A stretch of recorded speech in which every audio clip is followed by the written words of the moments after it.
Hey loggers, I want to thank you for your support so far. Together we can build a wonderful community and expand this creepy universe even further. Help me reach 500 subscribers. Something very big is coming. Now without further ado, when we reach 500, the next door opens. What waits beyond is something I can't face alone. Join the logs. Stay aware. Stay afraid. Let's dive into today's story. I've been exploring forgotten places for years. Old factories, drained storm tunnels, half-collapsed houses on the edge of town. There's something about decay that pulls me in, like every ruined wall still has a memory to show if you look close enough.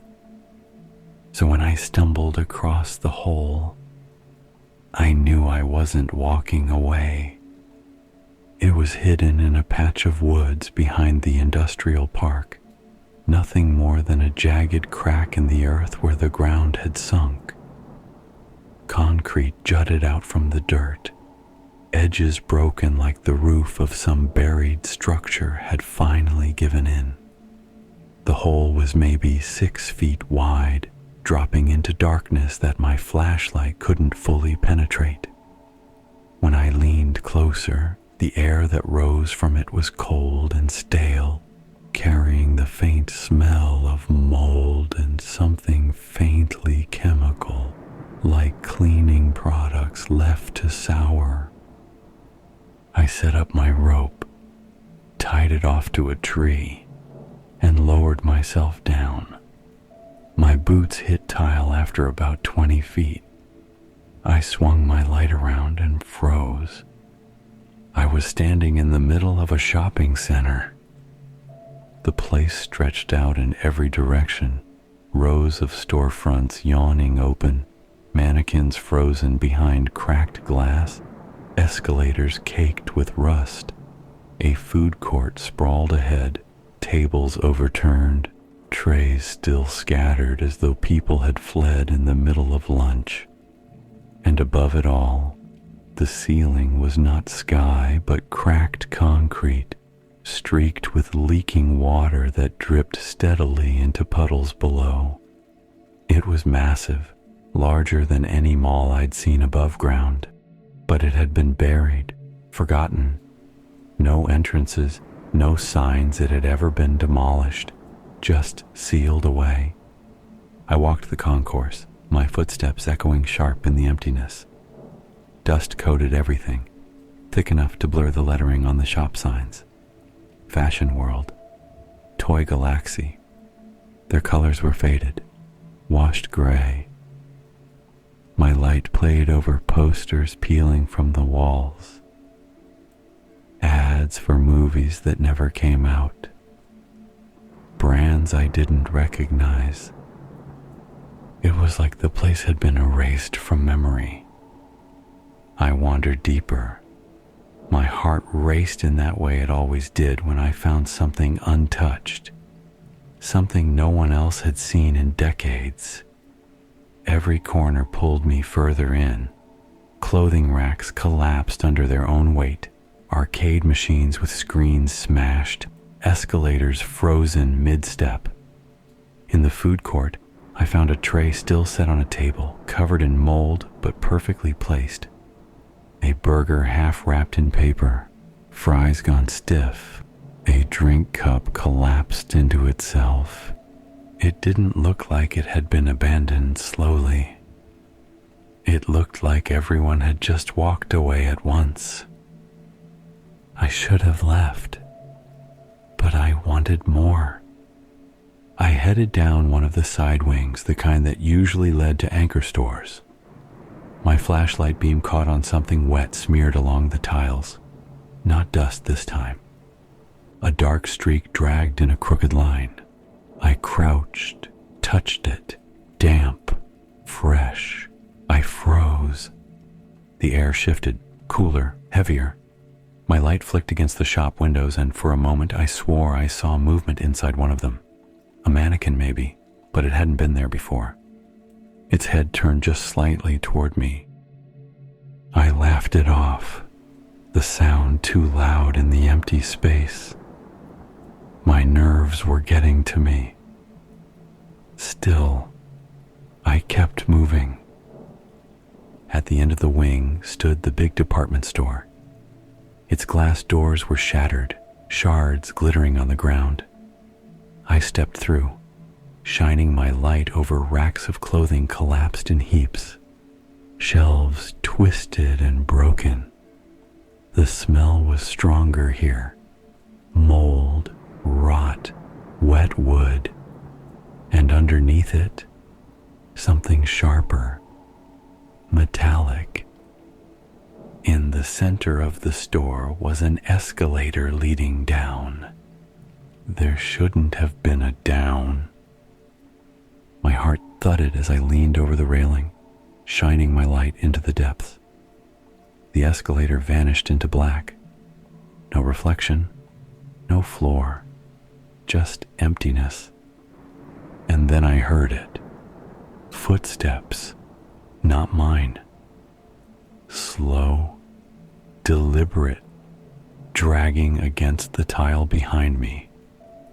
I spun, light shaking wildly across broken shelves and fallen mannequins. Empty. But the footsteps didn't stop. They echoed all around me now, bouncing from every direction. The mannequins looked closer than before, crowding the aisles, faces blank and gray. I backed toward the escalator without meaning to, light flickering, breath shallow. My boot hit the first step, and for a moment the sound stopped.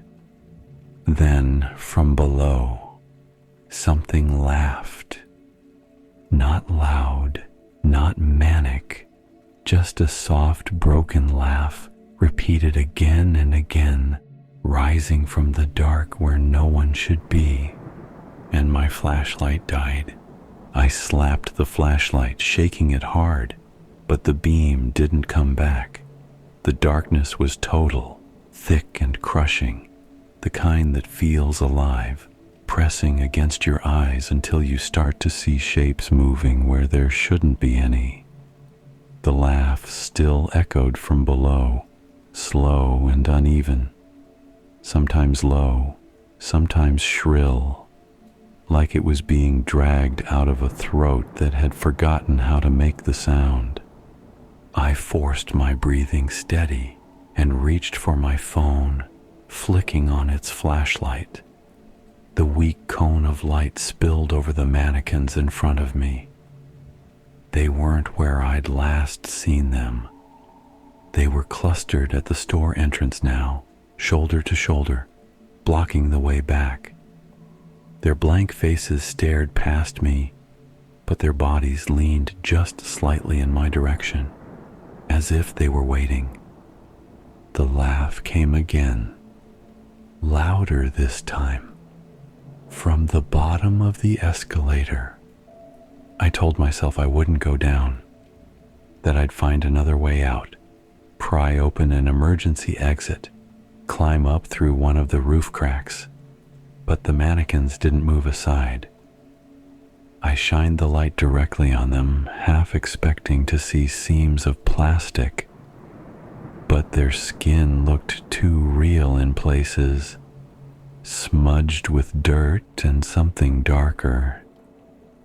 The laugh rose again, bubbling into a choked cough. My feet moved before my brain decided. I stepped onto the escalator, the metal groaning under my weight, and began to descend. The air grew colder as I went down. My phone light barely cut through the dark, and the escalator seemed endless, stretching far deeper than any mall should go. I glanced up once. The mannequins were still at the top, unmoving silhouettes against the dim outlines of the shattered store. Finally, the steps ended. My boots hit solid ground. The space here wasn't a store. It wasn't even built like the rest of the mall. The walls were bare concrete, wet with condensation, streaked with rust-colored stains. Pipes ran overhead, dripping into puddles that splashed as I stepped through. The ceiling was lower, claustrophobic. At the far end of the hall, a single neon sign buzzed faintly. Its light was the only color in the dark. The letters were broken, half dead, but I could still make out the word. Arcade. The laugh came again. From inside. I should have turned back, but something about the sign pulled me, like it had been waiting for me to see it. I pushed open the glass door. The arcade was lit by the glow of dead machines. Screens flickered with static. Cabinets hummed though they were unplugged. A claw machine rattled faintly, its glass fogged with condensation, filled not with toys, but with something dark and wet. The smell of burnt wires and mildew thickened the air. In the center of the arcade stood a single machine taller than the rest. Its screen glowed green, words flashing across in blocky letters. Insert coin to continue. I froze. My pockets were empty, but as I stared, a metallic clink echoed behind me. A coin rolled across the floor, spinning in circles until it stopped at my boot. I picked it up with shaking fingers. It was warm, too warm. The face stamped on it wasn't a president or any figure I recognized. It was me. The machine chimed, cheerful, wrong. Your turn. The laugh swelled all around me, not from one throat, but dozens, maybe hundreds, echoing off the dead machines until the whole arcade vibrated with it. I stood there, coin in hand, heart hammering, staring at the slot. And for the first time, I wondered if I hadn't discovered the mall at all. Maybe it had discovered me. The coin burned in my palm, hotter the longer I held it, until I thought it might sear through my skin. The machine's green glow pulsed brighter, washing the room in sick light that made the walls look like they were breathing. The words on the screen flickered. Insert coin to continue. The laughter had stopped. The arcade was silent now, machines frozen mid-static, as if they were waiting too. I wanted to drop the coin, to turn and run. But when I glanced toward the glass doors, I saw them. Mannequins. Dozens of them pressed against the glass from outside, their blank faces smeared with grime, their hands flat against the surface. Some leaned their heads sideways, their necks bent at unnatural angles. Their mouths were still closed, but the glass trembled faintly, as though they were all breathing in unison. I turned back to the machine. My heart hammered so loud I could barely hear my own thoughts. I told myself I wouldn't do it, that I'd never be that stupid, but my hand was already moving. My fingers slid the coin into the slot. The machine chimed high and cheerful, wrong in the silence. Player 1. Ready. The joystick twitched on its own. The screen flickered from green to static, then to an image. For a moment I thought it was just noise, but then I recognized it. The camera showed me, standing right there in the arcade. Coin slot glowing at my side. Mannequins crowding outside the glass. I was on the screen. I staggered back. On the monitor, my reflection didn't move. Then it smiled. The real me wasn't smiling.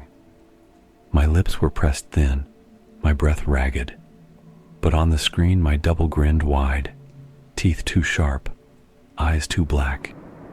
It leaned closer to the inside of the monitor, pressing its palms against the glass of the screen as if it wanted out. The joystick twitched again, and words flashed beneath my double. Press start to switch. The mannequins outside began tapping the glass, slowly at first, then harder, their blank hands slapping in rhythm, faster and faster. The whole arcade shook with the sound. My double lifted a hand in the screen and beckoned me forward. Its grin stretched wider, almost splitting its face. I wanted to run, to smash the machine, to scream, but my body betrayed me. My hand hovered over the start button. The words on the screen changed again, flashing red. You don't have a choice. The button clicked under my palm before I realized I'd pressed it. The screen went black. For a heartbeat, there was silence. Then a sound like rushing water filled the arcade. The floor dropped out from under me. The machines groaned and twisted, and the mannequins shattered through the glass, spilling inside. Their arms closed around me, cold and stiff, pulling me toward the machine. I fought, screamed, kicked, but they dragged me closer, closer, pressing me against the screen that now glowed faintly green again. My reflection was gone. The glass rippled under my cheek like water. I tried to pull away, but the mannequins shoved me forward. My body slipped through the screen like it wasn't solid at all. Cold swallowed me. Static seared across my skin, and then I was inside. Inside the machine. I banged my fists against the screen, screaming, but outside I saw myself, my double, turning away from the cabinet, smiling faintly. It glanced at me one last time, eyes glinting, before walking calmly out of the arcade, leaving me behind.